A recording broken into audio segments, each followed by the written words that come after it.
Hello! In this video I will show you how to enable Google Assistant to work on lock screen on Infinix Hot 50 Pro Plus. So you have to start by opening your Google application, then click on your avatar and go to settings. Now go to Google Assistant and click on voice match. Then click here to enable Hey Google and click on more and I agree, then click on more and I agree again and click next. Now click on retrain voice match model. Hey Google, help me write a thank you note. Hey Google, what's the weather tomorrow?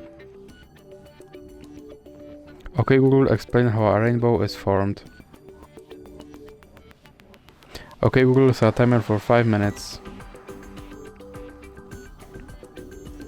Then click next, and now you can go back and click on lock screen. Then click yes I'm in and make sure that this first option stays on. And now you can go back and you can go back again. Then click on Gemini and click on more and continue. Now click on more again and click use Gemini. And now let's check if my Google Assistant will work on lock screen. Okay Google. And as you can see, my Google Assistant works on lock screen. So that's it for this video. If you liked it, please remember to leave like and subscribe.